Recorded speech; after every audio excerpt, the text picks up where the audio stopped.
ஆண்டிமடம் அருகே தேவனூர் பகுதியில் உள்ள வாக்குச்சாவடியில் தனது குடும்பத்தாருடன் வந்து வாக்கு செலுத்திய அமைச்சர் சிவசங்கர் கடைசி 2 நாட்களில் தமிழ்நாட்டில் முதன்மை அலுவலர்கள் மாற்றப்பட்டதை சுட்டிக்காட்டி தேர்தல் ஆணையத்தின் செயல்பாடுகள் ஐயம் ஏற்படுத்துவதாக குற்றம் சாட்டியுள்ளார்.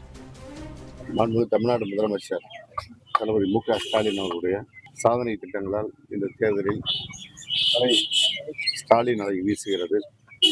தமிழ்நாடு முழுவதும் மிகப்பெரிய வெற்றியை திராவிட முன்னேற்ற கழக தலைமையிலான மதசார்பற்ற முற்போக்கு கூட்டணி பெற இருக்கிறது. தமிழ்நாடு திராவிட மாடல் 2.0 ஆட்சியை காண இருக்கிறது. பல இடங்களில் தேர்தல் ஆணையத்தோட நடவடிக்கை பலத்த சந்தேகத்தை ஏற்படுத்தியிருக்கிறது. இந்து தேர்தல் ஆணையத்துடைய தலைமை தேர்தல் ஆணையர் ஞானேஷ்குமாருடைய நடவடிக்கை எல்லா சந்தேகங்களுக்கும் மூல காரணமாக விளங்குகிறது.